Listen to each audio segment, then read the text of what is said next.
هغه ورځ د میران شاه نه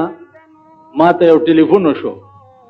ما ته وی چې یو خوب مې لیدلی دی، هغه درته وایم. او جړغونی غوندې و هغه سړی. ما وایه ویل یو لویه ډله ده د علماو د طالبانو، او ویل تم پکې، او زه تاله لاس در کوم، ته ما ته وایې چې لار پرېږده، رسول الله صلی الله علیه وسلم کابل ته روان دی. او بس ټلیفون یې بند کړو.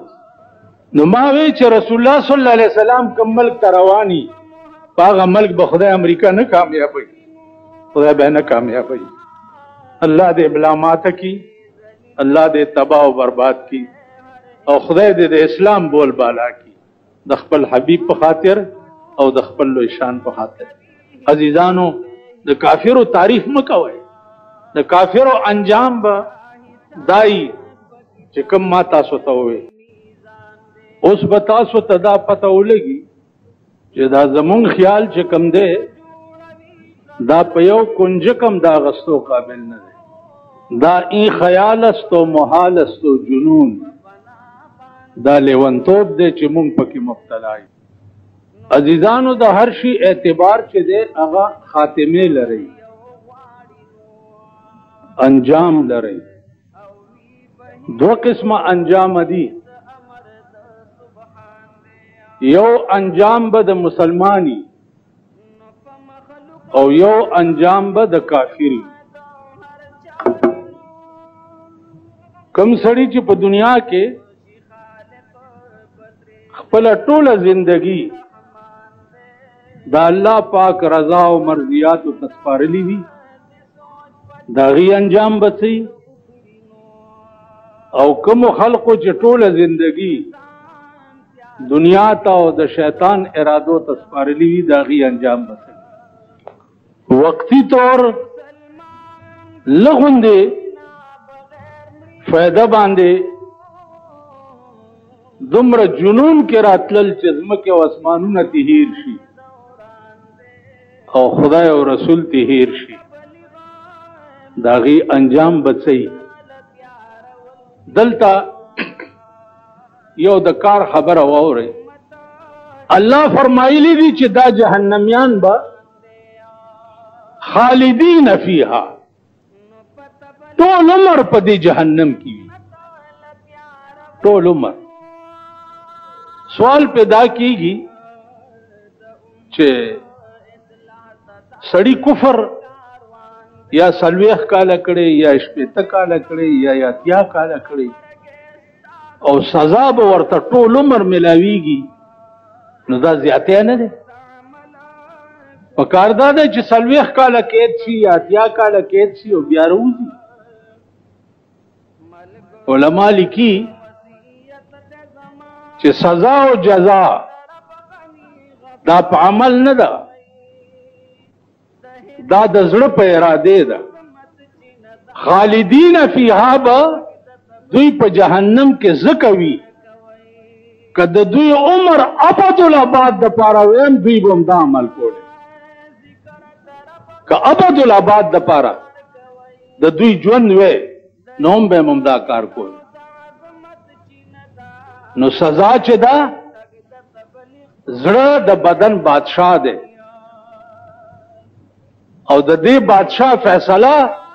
دا وه چې کده ابدالآباد د پاره ژوندیم د دا عمل کوي، نو د دې وجه نه به دوی ابدالآباد د پاره په جهنم کې. زما عزیزانو، دا به انجامي د کافرو. نن دنیا لګیا ده، امریکا سپر پاور دی او امریکا سپر پاور دی، او امریکا سپر پاور د امریکې خو سپرا وشلې ده په کابل کې، یو میاشت شوه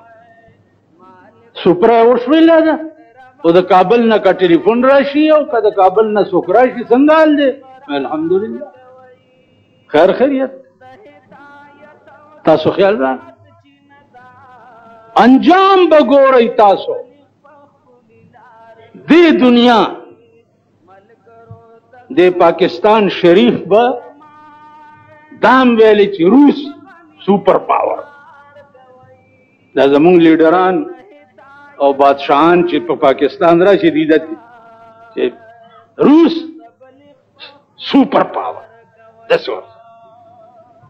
همدغه مولی دی په کونه ومنډم هغه سوپر پاور دی وکړه روس هم سوپر پاور 25 کاله ورسره د کابل طالبانو جنگ وکړو او د کابل عوامو ورسره جنگ نن دا سوپر پاور انجام دی وکړه خدای څنګه کړو سه ذلیل او رسوا کړو ټوکړي ټوکړي نن امریکا هم ته وایي چې دا سوپر پاور دی ته به د سوپر پاور انجام هم وګورې د دې سوپر پاور انجام دی په عراق هم کتلی 350 کاله د رحمان بابا وشو 350 کاله 350 کاله مخکې هم چا په عراق حمله کړې وه نو رحمان بابا یو شعر وویل چې په میدان د کاروزار کې به فنا شي په میدان د کاروزار کې به فنا شي نه جارباسي مخ اسونه د عراق 350 کاله مخ د شعر پوه شوي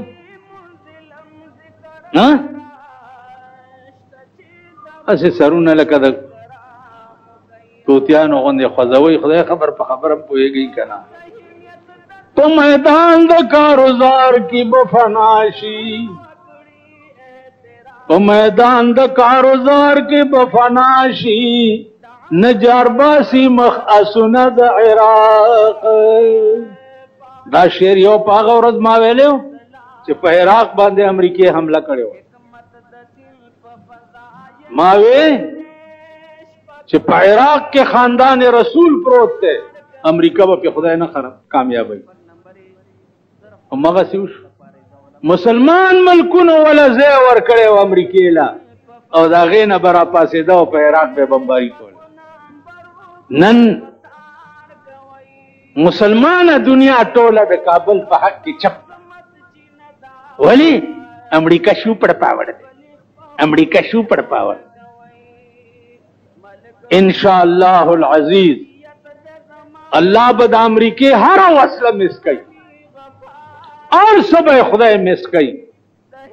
ته د خدای ارادو ته وګوره چې د خدای څه اراده ده یو د ځمکې تدبیر دی او یو د اسمان تقدیر دی په دې ځمکه حاوي کېږي هغه څه چې کوم په اسمانونو کې فیصله شوي انشاءالله د اسمانونو فیصله به د امریکې املا ماتوي الله دې امریکا سره د مرګرو تباہ او برباد کړي خدای دې د مرګرو مرمیګ د امریکې نه مخکې مات کړي او هغه عوام او هغه خلق چې کوم نن د کابل متعلق درد په زړه کې لري الله دې دا درد خپل دربار کې قبول او منظور کړي او پروردگار دې د مسلمان آبرو سره خدایا که دغه ګیرې او دغه سرونه که د پیغمبر غوندې سرونه یې پرېښي دي او د پیغمبر ګیره یې پرېښې ده